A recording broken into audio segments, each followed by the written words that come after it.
어떻게 하는지 해드릴게요. 저당권, 일단 저당의 뜻.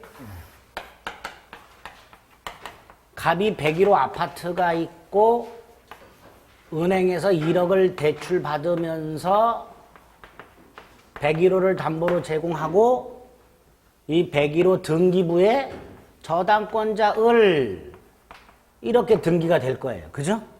자, 이게 저당인데, 자, 저당의 뜻이 뭘까? 그림 생각해 보시면 돼요. 이거. 사례 형태 그림. 자, 101호를 점유한다, 안 한다? 안 하죠? 101호는 누가 살고 있어요? 갑이 계속 살지요. 다시 말해서 저당권자는 101호, 즉 목적물을 점유하지 않아요, 일단. 그 다음에 자, 을은 이런 생각을 한다 그랬어요. 갑이 돈을 갚지 않으면 101호를 경매에 넣어서 채권을 회수해야지. 이런 생각한다 그랬죠. 그거를 101호 교환 가치를 관념적으로 지배한다 이렇게 말을 해요.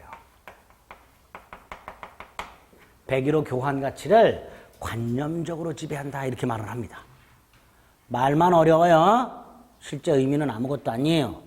돈 안 갚으면 경매에서 채권을 회수해야 되겠다는 을의 생각, 이거를 교환 가치를 관념적으로 지배 이렇게 말해요. 그리고 실제로 갑이 돈을 안 갚으면 행동을 옮기겠죠. 즉 101호를 임의 경매에 넣어서 경매를 넣어서 그 경매 대가로부터 우선 변제를 받겠지요. 그죠? 요거를 저당이라고 부르는 거예요.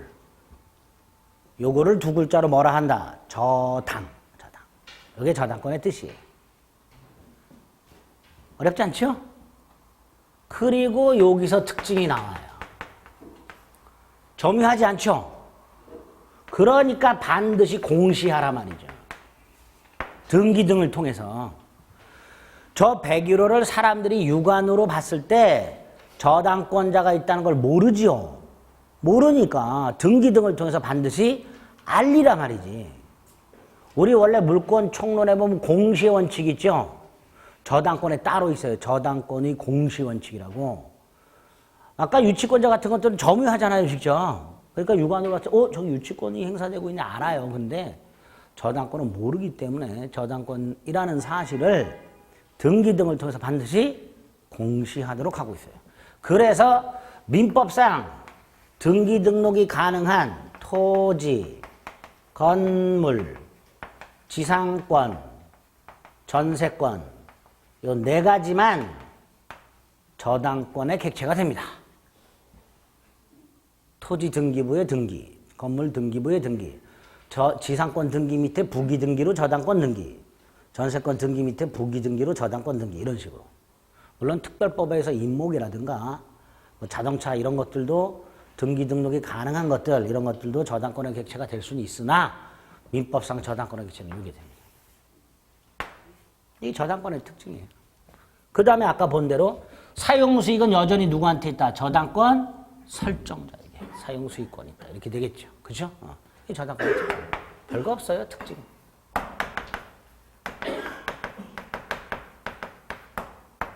법률 행위에 의한 게 있고 법률 규정에 의한 경우가 있는데 법률 규정은 간단하죠. 뭐 을이 사망했어요. 그러면 상속되겠지. 이런 게 있고요. 임대차 가면 649조라고 법정 저당권이라는 게 하나 나와요. 근데 나중에 볼게요. 어쨌든 두 가지 방법으로 취득했을 때 주로 이걸 통해주지.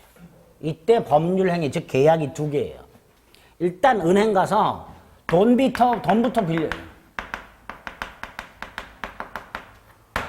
소비대차 계약이라고 합니다. 자, 소비대차 계약을 통해서 돈을 빌렸다. 이 신용대출이죠. 그죠? 그런데 담보대출은 소비대차 계약만 하는 게 아니고 담보물에다가 저당권 설정 계약을 하죠. 그리고 저당권 등기 꼭 해야 되죠. 부동산 물권이고 법률 행위니까 186조가 예정돼서 등기를 꼭 해야 되게 돼요.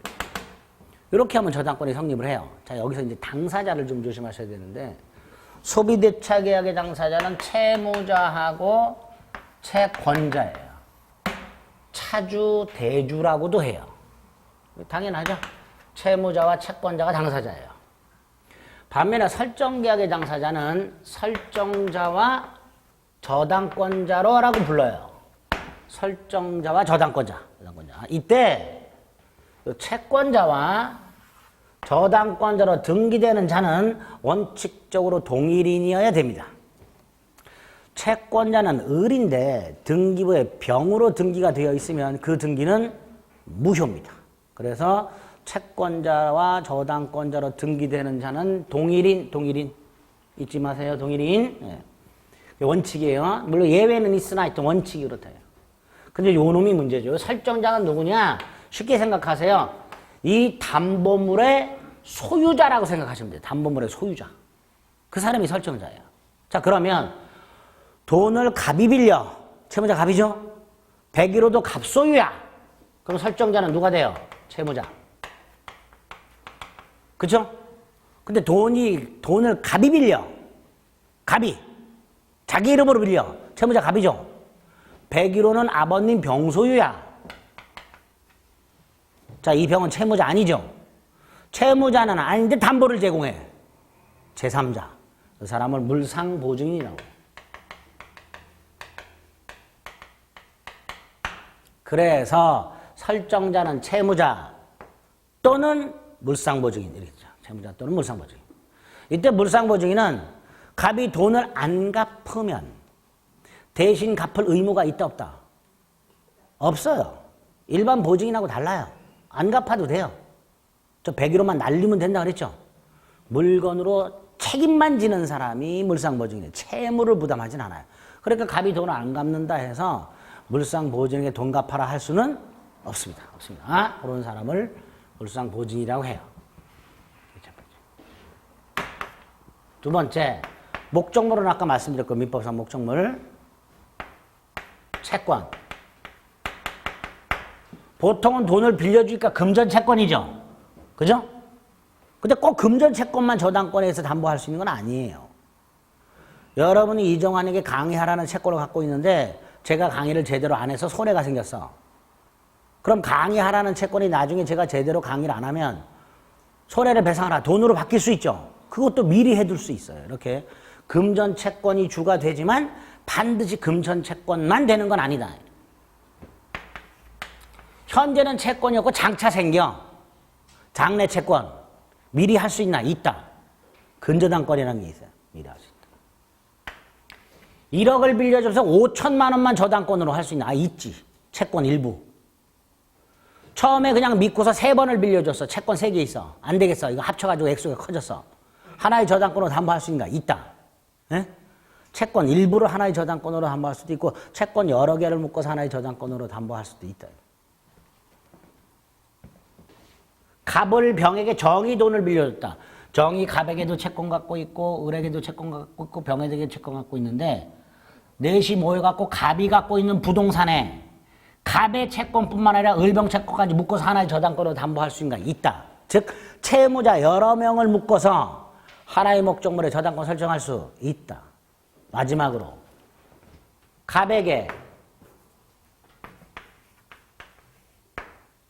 금전 채권 아니어도 된다. 채권 일부 된다. 여러 개의 채권 된다. 채무자 여러 명 된다. 장래 채권. 금전 채권 아니어도 된다. 장래 채권도 된다. 채권 일부, 채권 여러 개, 채무자 여러 명. 그 다음에 채권자 여러 명. 갑에게 을이 1억, 병이 1억, 정이 1억 빌려줬다. 101호를 담보로 갑이 제공했다. 각각 저당권 설정하죠, 보통. 그런데 저당권이 3개 있으면 등기 순서에 따라 순위가 달라지죠. 그러니까 을병정 중에 1순위는 좋지만 2순위, 3순위는 불만이 있을 수 있겠지. 그러니까 안 되겠어. 모여서 저당권을 하나만 설정해. 그리고 각각의 채권액의 비율로 을이 3분의 1, 병이 3분의 1, 정이 3분의 1을 가져. 이렇게 할 수 있는가? 있다 없다? 있다. 채권자 여러 명을 묶어서 하나의 저당권으로 담보할 수 있다. 그때 그 하나의 저당권을 각 채권자는 자신 채권액의 비율로 저당권을 준공유한다라고 말을 해요. 무슨 공유? 준공유. 우리 지난주에 공유가 뭐였어요? 하나의 소유권을 여러 사람이 지분으로 나눠서 갖고 있었죠. 그게 공유. 그 다음에 하나의 소유권 이외의 권리를 여러 명이 지분으로 나눠서 갖고 있어. 이걸 뭐라 한다? 준공유. 근데 이거 나오면 안 되는데 2년 전에 냈어, 이 미친놈들이.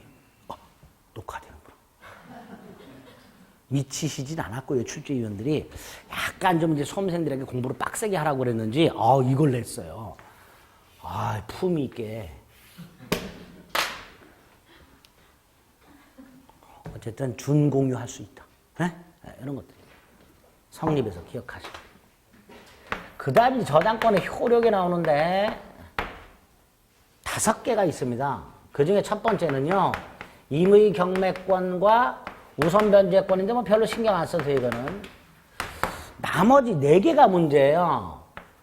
저당권의 효력이 미치는 범위라고 해서 피담보 채권의 범위와 목적물의 범위가 나오고 목적물의 범위와 관련해서 물상대입이라는 게 나와요. 아주 복잡하죠, 요거. 요거 일단 할 거고요. 나중에 할 겁니다. 366조 법정지상권이 나와요. 그리고 이거와 보충되는 365조 일괄경매권이 나와요. 자, 요거는 365조를 아까 봤기 때문에 간단히 한번 생각해 봅니다. 아까 366조 법정상권이 성립이 되려면 토지가 있고 건물이 있고 소유자가 동일한 상태에서 저당권이 그 다음에 설정이 되고 그 저당권이 실행이 되어서 그 결과 토지와 건물의 소유자가 달라졌을 때 건물 소유자가 지상권을 취득했죠. 그래서 366조 법정지상권이 성립을 하려면 저당권이 설정이 될 때 이미 뭐가 있어야 돼요? 건물이 있어야 돼요. 그죠? 그래서 366조 법정지상권이에요. 그런데 갑이 건물이 없는 나대지를 담보로 제공하고 돈을 빌리면서 저당권을 먼저 설정을 하고 그 빌린 돈으로 건물을 지어서 소유하고 있는데 을한테 돈을 갚지 못해서 을이 땅을 경매를 넣어버렸다. 그래서 땅 소유자와 건물 소유자가 달라졌다. 이때 건물 소유자 갑 지상권 취득한다 못한다? 취득하지 못한다 말이죠. 법정 지상권을 취득하려면 저당권 설정 당시 건물이 있었어야 된단 말이지. 그런데 이거는 저당권이 설정되고 나서 건물이 지어졌으니까 이때는 법정상권 인정이 안 된단 말이죠. 그러면 갑은 땅에 대해서 아무런 권리가 없으니까 철거가 되는 문제가 생기단 말이죠. 그렇죠? 그래서 안 되겠다. 요런 경우에 법정상권이 인정이 안 돼서 건물이 철거돼야 되는 이런 경우에 안 되겠다. 토지 저당권자가 토지 저당권자가 뭐까지? 건물까지 함께 경매할 수 있는 권리를 줘야 되겠다. 이거를 토지 저당권자의 토지 건물 일괄 경매권 이렇게 불러요. 예? 어렵지 않죠? 또 토지 저당권자가 건물까지 함께 경매할 권리 요건 그대로 건물 없는 땅에 저당권이 설정될 것. 두 번째, 설정자인 토지 소유자 갑이 건물을 축조하여 소유하고 있을 것. 그 요건이에요. 아무것도 아니야 요건이. 그죠? 그래 안 그래? 효과 권리예요. 권리. 의무가 아니야. 을은 토지만 경매할 수 있다 없다? 있다. 토지만 경매할 수 있다. 그럼 건물은요? 아예 철거되지. 아깝잖아요. 아깝지. 아까워. 실제로 을이 경매라서 지가 땅 낙찰받았는데 철거 소송 제기했어요. 철거됐어요. 그럴 수 있어요. 어쨌든 권리에 불과하다. 의무는 아니다. 또 토지와 건물을 함께 경매를 넣었다. 을이 다행히. 법원은 동일인에게 매각하라. 반드시 땅은 병에게, 건물은 정에게 안 돼요. 토지와 건물을 동일인에게 매각하라. 두 번째, 건물 경매대가에서는 우선 변제 받을 수 있다 없다? 없다. 건물까지 일괄 경매할 권리를 인정한 것이지 건물로부터 우선 변제까지 받을 수 있는 건 아니다 말이죠. 이런 것들이 일괄 경매권에 관한 내용이에요. 그래서 366조와 비교해서 같이 좀 기억을 해 두셔야 됩니다. 이게 왜 어렵냐면요. 법정사건 인정된다 그랬죠? 예? 예외가 있어요. 일로 가는 게 있어요. 자, 이거 법정사건 인정 안 된다 그랬죠? 예외가 있어. 일로 가는 게 있어요. 판례가. 그런 걸 나중에 보셔야 돼요. 원칙과 예외로 나눠가지고 법정사건 인정되는 경우, 안 되는 경우. 안 되면 이걸로 갈 것이고요. 일괄경매권 인정되는 경우, 안 되는 경우. 안 되면 이걸로 갈 거란 말이죠. 이런 것들 나중에 판례를 보게 됩니다. 되게 정확하게 요건을 기억해 두셔야 돼요. 아시겠죠? 그 다음에 뭐 저당 부동산 제3취득자가 나오고 저당권 침해에 대한 구제가 나오고 그렇습니다. 네 가지가 저당권에 이렇게 핵심이 되는 거예요. 자, 그 중에서 요것만 오늘 일단 간단하게 의하고 요건을 머릿속에 넣어둡니다.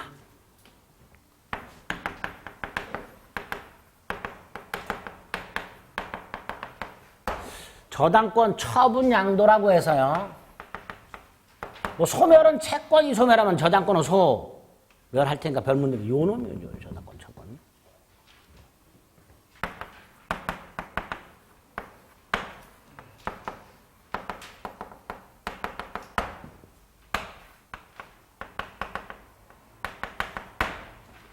자, 요 상태에서 변제기가 아직 1년이나 남았어.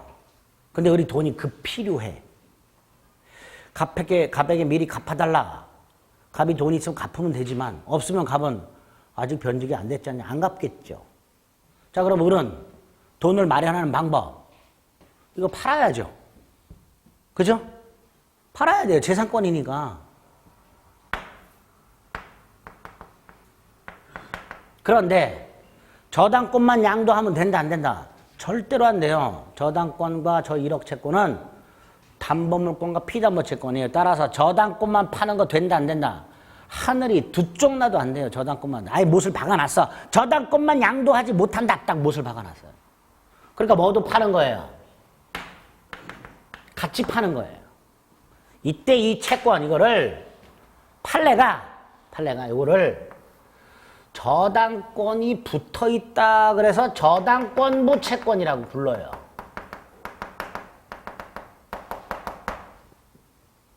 예? 을이 갑에 대해 갖고 있는 1억 채권에는 뭐가 붙어 있다고요? 저당권이 붙어 있다고. 그래서 저당권 부채권이라고 불러요. 이게 부가 붙어 있다 이런. 그러면 저당권을 처분한다는 건 저당권 및 저당권 부채권 양도를 의미하는 거예요. 그죠? 자, 여기서 후속 조치. 자, 지금 을이 채권을 팔았어요. 채권자가 을에서 병으로 바꿨죠. 자, 갑은 나중에 누구한테 돈을 갚아야 돼요? 다시. 이 상태에서 변제기가 됐을 때 갑은 1억을 누구한테 갚아야 돼요? 병한테 갚아야 되죠. 그런데 채권자가 바뀐다는 사실 갑이 전혀 모르고 있는 상태에서 변제기가 됐을 때 병이 갑한테가 돈 갚아 그러면 갑이 갚을까? 여러분이 갑이야. 나는 을한테 돈 빌렸어. 채권자가 병으로 바뀌었다는 사실 모르고 있는 상태에서 병에 와서 돈 내라 그러면 여러분 줄 거예요? 안 줄 거잖아요. 그렇죠. 그러니까 채권을 팔았을 때는 그 사실을 팔아먹은 놈이 양도일이 채무자에게 통지를 하라고 돼 있어요. 야야 나중에 병한테 갚어 이렇게. 그래야 병은 갑에게 채권을 대항할 수 있어요. 이게 채권 양도 통지예요. 여기까지 됐죠? 알려줘야지 당연히 상식적으로. 그래야 병은 갑한테 가서 돈 내나 할 수 있는 거예요. 말 안 하면 갑은 모르니까 병한테 돈 안 준단 말이죠. 내가 널 누군지 알고 돈 주냐 말이죠. 그렇죠? 또 하나. 부동산 물건이죠. 예? 법률행위잖아요. 이전 등기 해줘야죠. 지금 101호 등기부를 떼어보면 저당권자 을이라고 등기가 돼 있단 말이에요. 그걸 누구로 바꿔야 돼? 병으로 바꿔야지. 바꿀 때 이게 2번, 이거 3번 그럼 돼요, 안 돼요? 안 되지. 순위가 같아야지. 그러니까 이게 2번으로 등기돼 있으면 이거는 2, 의, 1, 부기 등기로 넣는 거예요. 이렇게 등기를 넘겨받아야 병은 뭘 취득해요? 저당권을 취득하죠. 그죠? 저당권 등기를 안 넘겨받으면요. 병은 저당권 취득한다 못한다? 186조에서 뭐라 그랬어요? 부동산 물건을 법률행위로 변동이 되려면 반드시 뭐 해라? 등기하라고 돼 있으니까 병이 저당권을 취득하려면 당연히 부기등기로 이전 등기를 받아야 되겠지요. 그죠? 자, 이게 최근에 나 전 도대체가 출제하시는 분들이 무슨 생각인지 왜 이걸 냈는지 이해가 안 돼. 특히 이건 우리 시험범위 바깥에 있는데 뭐라고 출제했냐면 저당권 및 저당권모 채권을 양도한 경우에 그 채권 양도 사실을 통지하면 저당권을 취득한다. X죠? X예요. 저당권 및 저당권모 채권을 양도한 경우 저당권을 부기등기로 이전 등기하면 양수인은 채무자에게 채권을 대항할 수 있다. OX. 이것도 X죠. 뭘 부기등기하면 대항할 수 있어. 대항하려면 통지해야지. 이 다르다니까 이게 요건이. 통지하면 대항할 수 있고 등기하면 취득해요. 이걸 바꿔서 통지하면 취득하고 등기하면 대항할 수 있다 이렇게 낸다니까. 시험 지문을 맞추실 수 있을까? 우리 이렇게 나오면? 뭔 말인지 모르겠죠? 저게 뭔 개소리야? 그럴 거 아니에요. 지금 찬찬히 말씀드렸는데도 이렇게 되는데 이걸 지문으로 봤다고 한번 생각해 보세요. 지문으로. 무슨 시츄에이션인지를 생각을 못 한다니까. 근데 문제는 그렇게 낸다고. 다시 한번. 통지하면 대항할 수 있고 등기하면 취득하고. 그렇죠? 그러니까 등기하면 대항할 수 있고 X. 통지하면 취득할 수 있고 X. 콜? 네? 그래. 또 하나. 지금 이 저당권 양도 및 채권 양도에 관한 계약 당사자가 누구예요? 계약 당사자가 누구야? 을하고 병이죠. 갑은 계약 당사자가 아니지. 아니니까. 저당권 양도 양수에 관한 합의는 을하고 병 사이에만 합의가 있으면 되죠. 네. 채무자가 합의해 줄 필요 있다 없다? 없다 이렇게 되겠죠. 저당권 및 저당권부 채권 양도 양수에 관한 합의는 양도인 을과 양수인 병 사이의 합의만 있으면 충분하고 채무자나 물상 보증인 등의 합의를 요하지 않는다. 이건 잘 나와요. 이것도 아주 잘 나와요. 합의가 필요하다 있다고. 얘가 합의할 필요가 없어. 을하고 병이 계약 당사자인데. 그렇죠? 요거. 별로 복잡하지 않으니까 머리에 넣어두실 수 있으려나? 좀 넣어주세요. 이렇게. 그럼 남들은 다 틀려도 우리 맞출 수 있어. 어떻게 출제되는지까지 말씀드렸어요. 제가. 예? 그리고 특수저당권이라고 공동저당하고 근저당 보면 되는데 복잡해요. 기본적인 것도 모르는 상태에서 보면 머리 깨져요. 그러니까 요 정도 저당권 일단은 생각을 해주시면 됩니다. 395페이지 하단에 보면 356조가 있어요. 저당권의 뜻. 395페이지 하단 356조 다음 페이지 성질 동그라미 1, 2, 3 간단히 확인하시면 되고요.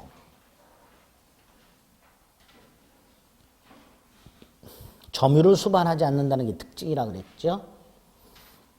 오른쪽 저당권의 성립이 나왔어요. 양가름에 당사자가 있습니다. 동그라미 1번 세 줄. 동그라미 2번 저당권자 기억의 원칙, 그것만 원칙적으로 채권자에 한한다. 채권자와 저당권자는 동일인해야 된다. 원칙. 다음 페이지 설정 등기하라. 자, 그 중에서 동그라미 2번 또 나왔네? 몇 번 했죠 우리는? 등기는 권리의 존속 요건이 아니니까 저당권이 등기된 후에 그 저당권이 불법적으로 말소되었다 하더라도 저당권을 소멸하지 않는단 말이죠.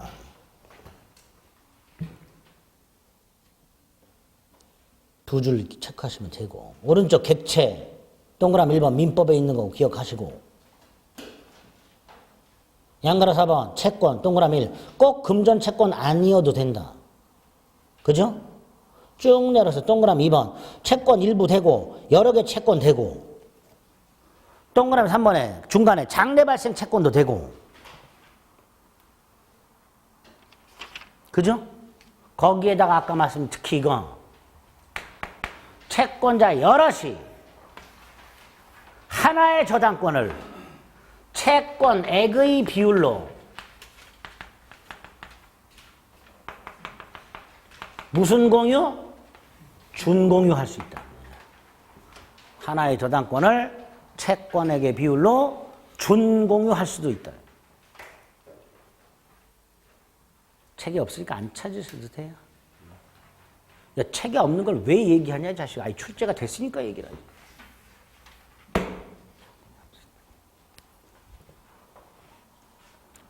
저당권의 효력부터는 안 봐도 됩니다. 그거 뭐 굳이.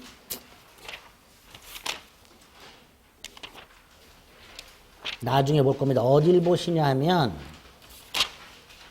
402페이지를 가면 365조가 하나 있어요. 그것만.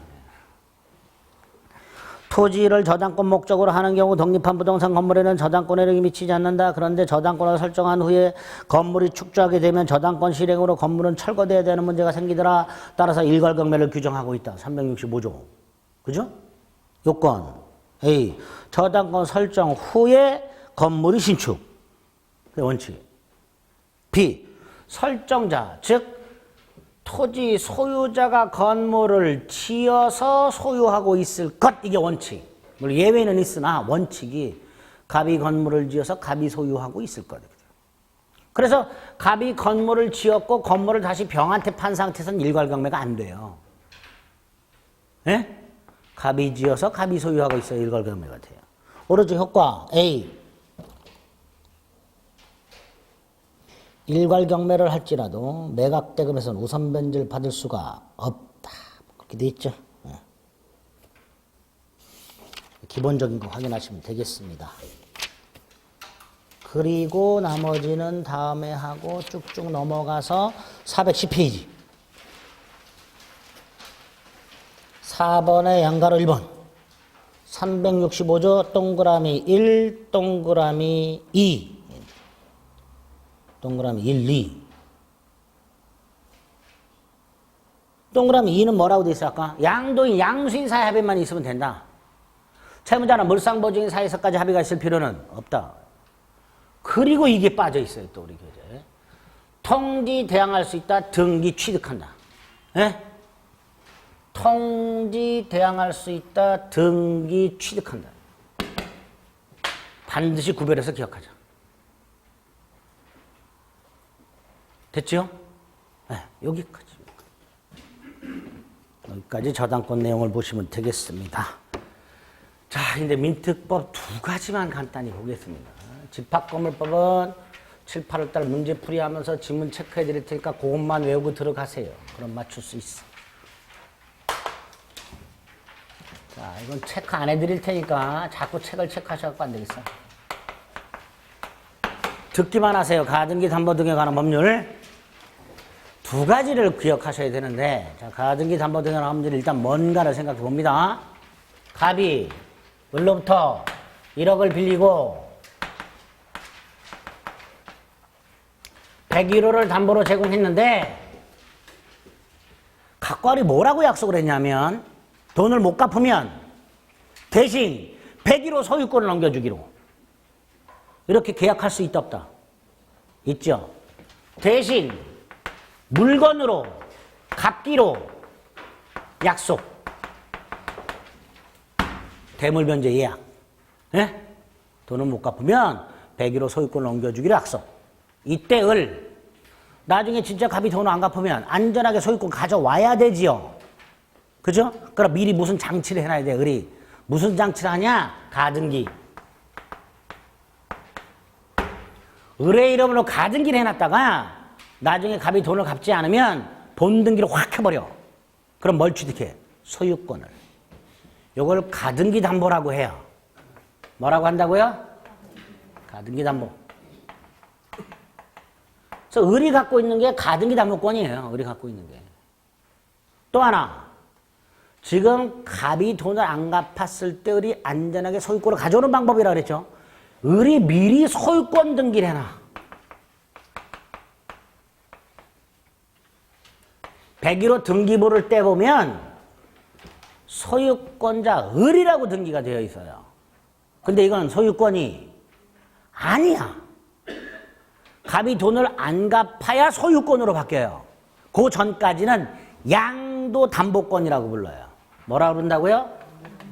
양도담보권. 그러니까 101호에 소유권자가 설령 을이라고 되어 있다 하더라도 을을 100% 소유자라고 생각하면 안 됩니다. 누구도 있을 수 있다? 양도담보권자도 있을 수 있어요. 에? 에? 그럼 구별 어떻게 하냐가 궁금하죠? 못해. 못해. 물론 가등기다 보면서 무슨 채권액 같은 거 등기하라는데 안 하는 사람 많아요. 그러니까 못해 구별을. 이렇게. 근데 이 경우에 어떤 문제가 생기냐면 소유권하고 구별이 안 된다 그랬죠. 왜? 소유권 등기가 돼 있으니까. 그래서 을이라는 놈이 중간에 팔아먹는 일이 많아요. 저 부동산을. 그래서 을이 만약에 선의 병에게 팔아먹었다. 나중에 갑은 돈을 갚더라도 등기를 되찾아오지를 못해. 그래서 세 번째, 을에게 소유권 등기를 하고 가등기 하는 방법, 을에게 소유권 등기하는 방법, 을에게 소유권 등기를 하고 갑의 이름으로 환매권을 등기해놔.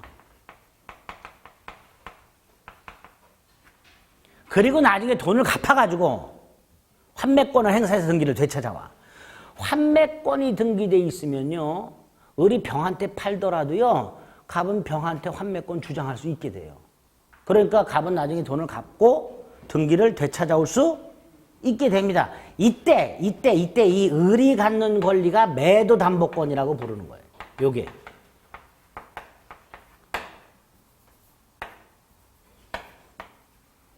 가등기 담보, 양도 담보, 매도 담보 이렇게 부르는 거예요. 세 가지. 그런데 이때 왜 가등기 담보 등에 관한 법률을 만들었나? 1억 빌려줬죠? 예? 5억짜리야. 나중에 갑이 돈을 못 갚으면요, 을은 5억짜리를 가져가요. 차액이 얼마예요? 4억. 이 4억을 을이 갑에게 돌려줄까요? 안 돌려줘요. 그냥 먹어 지가. 다시 말해서 을이 폭리를 취해. 그거 때려잡으려고 만든 법이 가등기 담보 등에 관한 법이에요. 그거 때려잡으려고. 예? 목적이 그렇게 되어 있어요. 폭리취를 방지하기 위해서 만들었다고. 그래서 첫 번째가 가등기 담보 등에 관한 법률이 적용되기 위한 요건, 적용 범위. 간혹 가다가 다음 중 가등기 담보 등에 관한 법률이 적용되는 것은 안 되는 것은 이거 고르라고 나오는 경우가 있어요. 안 되는 거 답이 나온 게 있었어요. 좀 그게 문제로 나와. 그래서 가등기 담보 등에 관한 법률이 적용되려면 첫째, 빌려준 돈이 있어야 되고요. 소비대차 채권. 그죠? 있어야지 이거 당연히. 물품 대금 안 된다니까. 두 번째가 물건으로 대신 갚는 약속이 있어야 돼요. 그리고 그 예약 당시 목적물의 가액이 원본 및 이자 합을 초과하고 있어야 돼요. 빌려준 건 1억인데 101호는 7천만 원. 그럼 오늘 폭리를 취할 여지가 있다 없다? 없잖아. 그래도 적용 안 되는 거예요. 그래서 예약 당시 목적물의 가액이 원본과 이자 합을 초과해야 돼요. 그리고 마지막으로 채권자 이름으로 가등기나 소유권 등기가 되어 있어야 돼요. 채권자 이름으로 가등기나 소유권 등기가 되어 있을 것. 이게 적용 요건, 적용 범위. 요거 가지고 가등기 담보등의 환문율이 적용되는지 안 되는지를 확인하셔야 돼요.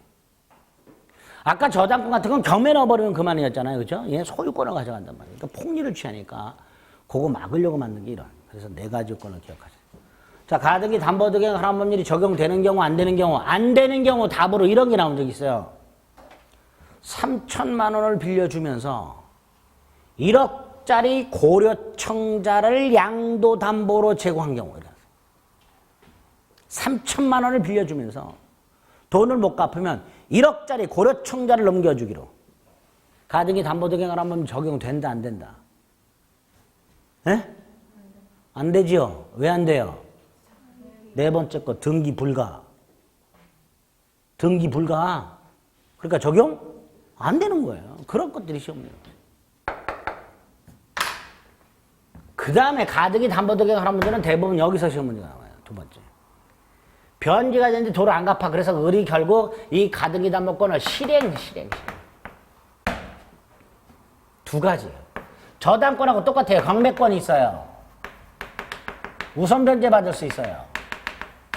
저 을은 법원에다가 바로 경매 넣을 수 있어요. 우선 변제 받을 수 있습니다. 그러니까 요 한도 내선 저당권하고 똑같아. 그래서 가등기 담보등에 관한 법률을 보면 목적물이 경매되는 경우 가등기 담보권은 저당권으로 본다. 가등기한테 저당권 등기한 것으로 본다. 이렇게 해놨어요. 그러니까 이거 실질적으로 뭐하고 똑같아요? 저당권하고 일단 똑같은 거예요. 그래서 가등기 담보권을 이해하려면 저당권이 머릿속에 어느 정도 정리가 되어 있어야 되는 거예요. 또 하나가 을이 101호 소유권을 가져가요. 귀속. 소유권을 을에게 귀속. 그리고 차액 있죠. 에? 이 차액을 정산금 또는 청산금이라고 불러요. 가등기 담보. 그 청산금을 갑에게 지급해야 돼. 근데 원래 순서는 청산하고 소유권 취득하는 거예요. 청산귀속이라고 해야 돼요, 원래는. 그런데 조문이나 판례는 귀속 청산이라고 부릅니다. 귀속 청산. 순서는 청산귀속이에요. 그 청산 절차가 나와요, 청산 절차. 어떤 절차를 거쳐서 을에게 소유권이 귀속이 되는가? 귀속 청산 절차. 이걸 시험 문제 냅니다. 기본 뼈대를 말씀드립니다. 돈 갚는 날짜가 됐어요. 근데 돈을 안 갚아요. 그래서 을이 기다리다 못해서 가등기 담보권을 실행하겠다고 통지를 해줘요. 실행 통지. 자, 여기서 누구한테 하는가? 누구한테 통지하는가? 을이 귀속 청산 절차를 통해서 소유권을 취득하죠. 그럼 이 101회 소유권을 상실하는 사람이 있겠지. 그 사람. 101호가 채무자 거야. 그럼 채무자한테. 101호가 갑의 아버님 거야. 갑의 아버님 아까 뭐라 그랬죠? 물상보증인.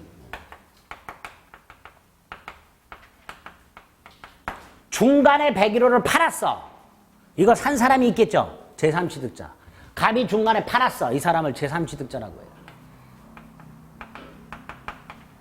이 제3취득자는 을이 귀속 청산 절차를 마무리하면 소유권 상실하게 돼요. 어쨌든 요 채무자, 물상보증인, 제3취득자에게 실행을 통지합니다. 그런데 지금 을의 가등기가 되어 있는 상태에서 갑이 또다시 병한테 돈을 빌리고 저당권을 설정해 주거나 갑이 또다시 101호를 임대차 했다. 자, 이 두 사람. 을이 가등기가 되고 나서 저당권 취득. 을이 가등기하고 나서 임대차. 그러니까 을보다 선순위, 후순위. 후순위. 이 후순위 있을 수도 있고 없을 수도 있죠. 근데 만약에 후순위 권리자가 있다면 얘네들한테도 통지를 해줘야 돼요. 왜? 얘 빌려준 돈 있죠? 얘 보증금 준 거 있지? 을이 소유권을 가면 갑의 지위를 얘가 승계하질 않아요. 그러니까 이 병하고 정은 자신 채권을 회수할 수 있어야 될 거 아니에요. 그러니까 을이 채무자 등에게 통지를 하고 그 통지가 도달했어. 그리고 후순위 권리자가 있다면 후순위 권리자에게도 통지하라. 물론 동시에 하는 게 아니에요. 채무자 등에게 먼저 통지를 하고 그 통지가 채무자 등에게 도달하면 지체 없이 후순위 권리자에게도 통지를 해주도록 돼 있어요. 왜냐? 뭘 통지하냐면 청산금을 통지를 해줘요. 뭘 통지한다고요? 청산금. 을이 갑에게 가봐. 너 안 갚으면 난 못 기다리겠다. 현재 내가 이자와 원본 합쳐서 1억 5천이고 101호가 알아봤더니 많이 떨어져고 3억밖에 안 된다. 그럼 차익이 1억 5천이지 1억 5천 줄게. 그거 통지하는 거예요. 그 1억 5천에 대해서 얘네들이 받아야 될 거 아니에요. 회수를 해야 될 거 아니에요. 그렇죠? 병도 갑에게 빌려준 돈이 있을 거고 정도 갑에게 보증금을 준 게 있으니 갑이 을로부터 돌려받는 청산금으로부터 병하고 정도 직급 회수해야 될 거 아니에요. 그렇죠? 그러니까 밝히란 말이죠. 후순위 권리자. 예, 참. 어쨌든 이렇게 통지하라. 자, 이 통지가 채무자 등에게 도달. 얘는 말고요. 얘네들한테 도달한 날로부터 2달을 기다려줘요. 이걸 뭐라 한다? 청산기간이에요. 청산기간. 즉 갑으로 하여금 돈을 갚을 수 있는 시간을 2달을 줘요. 여유를. 그런데 갑이 못 갚아. 그러면 그 다음에 을은 갑에게 청산금을 지급하고 본등기를 함으로써 뭘 취득? 소유권을 취득. 이게 귀속청산 절차의 가장 기본이 되는 흐름이에요. 근데 여기에다가 언제 어떻게 누구에게 무엇을 통지하는가 뭐 이런 거 하고요. 청산기간 동안에 할 수 있는 거 할 수 없는 거. 청산기간이 지났다 하더라도 청산금을 지급할 때까지 갑이 할 수 있는 거 없는 거 뭐 이런 것들이 추가해서 나오게 됩니다. 그리고 이제 아주 드물게 요 상태에서 백일호가 경매가 되는 경우 그때는 이건 안 돼요. 이게 경매가 되면 일로 가야 돼요. 을은 그럴 때 을의 지위 을이 귀속청산 절차를 통해서 소유권을 취득하면 깔끔한데 저 백일호에 다른 채권자들도 있을 수 있죠. 저 병 같은 애들 경매 넣을 수 있단 말이에요. 그럼 백일호가 경매되면 을은 이거 안 돼요. 이걸로 가야 돼요. 그래서 백일호가 경매될 때 을의 지위 이런 것들이 이제 추가적으로 나올 수 있게 됩니다. 일단 적용 요건 4개와 기본적인 귀속청산 절차 흐름을 머릿속에 딱 박아 두셔야 됩니다. 네? 오늘 가등기단 부분 다 요거 기억하세요. 나머지는 뭐 볼 필요도 없습니다. 제발. 기억나시죠? 안 나. 부동산, 실권리자, 명의등기에 관한 법률. 자, 이건 또 왜 만들었을까 생각해 보면 돼요. A토지가 있어요. 소유자가 갑이야.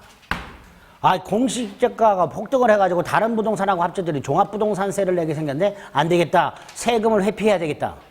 에? 조세 포탈이라고 해요. 두 번째, 갑의 채권자가 이제 자꾸 경매를 하려고 그래. 강제집행이라 그래요. 이거 회피해야 되겠다. 강제집행 면탈. 세 번째, 이 땅에 대해서 갑이 취득이 금지가 돼 있어. 법에 의해서. 안 되겠다. 다른 사람 이름으로 해야 되겠다.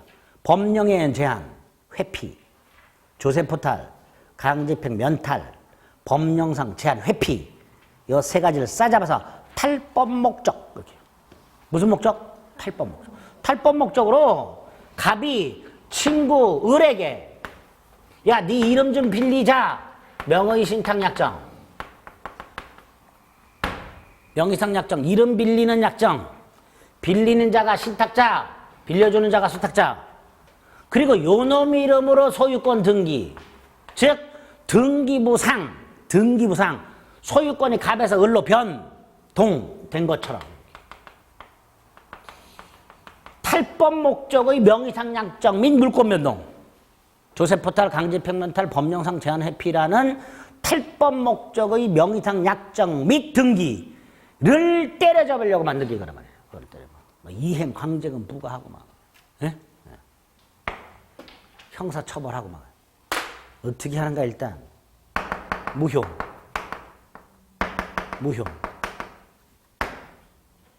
명의상 약정 무효, 등기 무효 이렇게 되죠.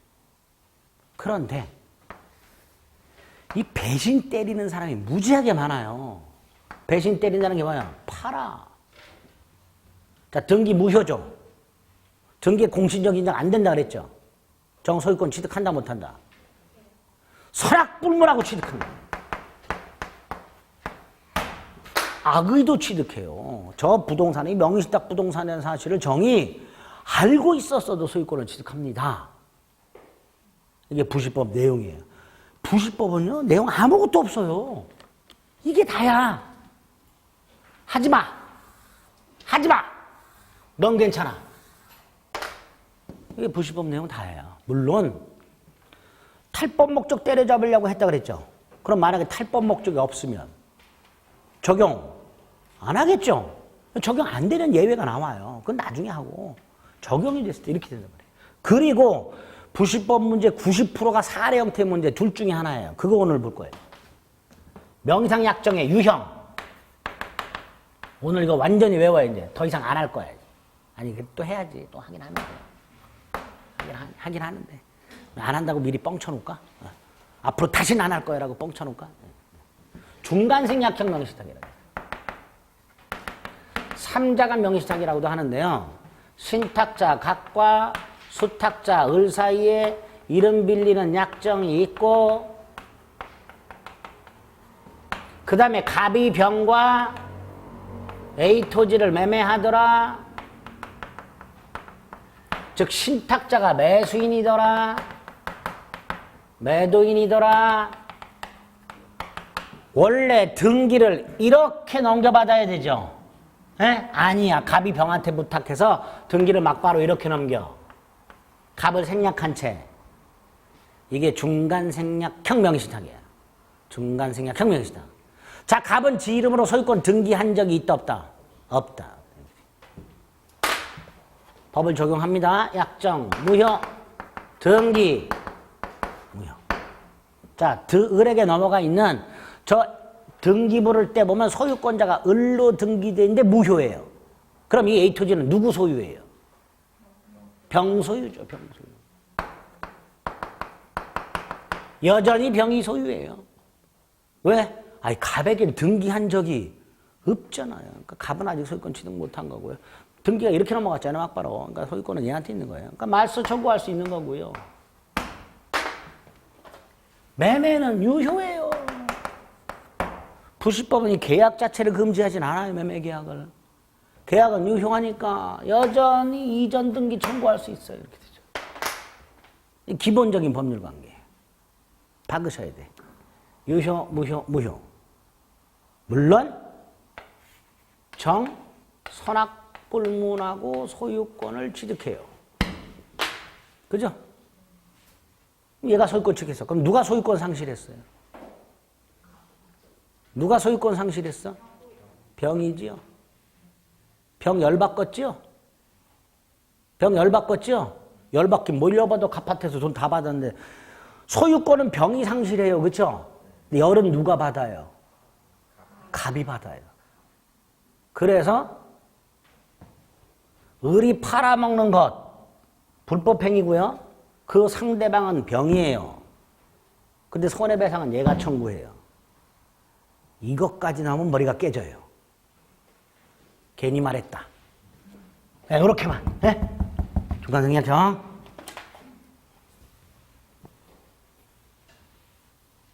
가장 많이 나온 게 계약명의신탁이라고 위임형이 있어요. 신탁자 갑, 수탁자 을, 이름 밀려, 명의신탁. 돈까지 줘. 그리고 을이 매매계약을 해.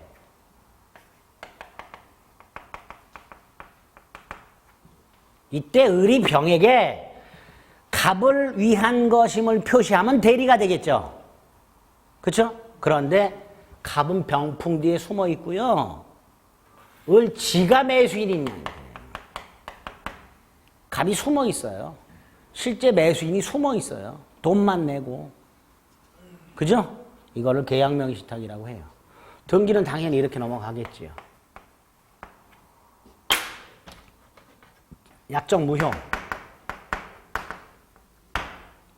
요 놈이 문제예요. 무효도 있고요. 유효도 있어요. 요게. 무효도 있고 유효도 있어요. 유효도. 요게 문제야, 요게. 이게 제일 많이 나와요. 둘로 나눠지기 때문에. 이 유무효를 병의 선악으로 구별해요. 매도인. 매도인 병이 명상약정이 갑을 사이에 있다는 사실을 알았냐? 몰랐느냐로 나눠요. 알았냐? 몰랐냐? 그래서 소유권자도 달라져요. 여전히 병이냐? 을이냐? 완전히 달라지죠? 그렇잖아요. 병의 선악에 따라서 법률관계가 완전히 달라진다. 그러니까 이거 구별해서 나와요. 그래서 계약명의신탁 문제가 나오면 매도인의 선악을 구별하셔야 돼요. 매도인 병의 선악을. 지금 문제가 그렇게 구별하라고 나와요. 여기서 끝나면 좋은데요.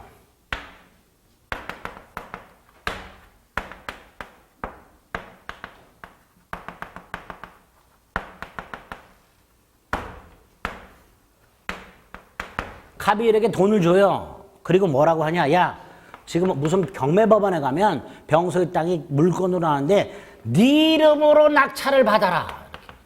경매. 예? 왼쪽하고 구조가 똑같죠? 다만 이건 매매고 이건 뭐예요? 경매. 그리고 경매가 다 끝나서 등기가 이렇게 딱 이렇게 넘어와 있어요.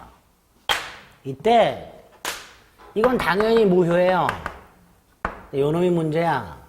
아까 병의 선악을 나눴죠? 이건 안 나눠요. 병, 선, 악, 불, 문, 유, 효.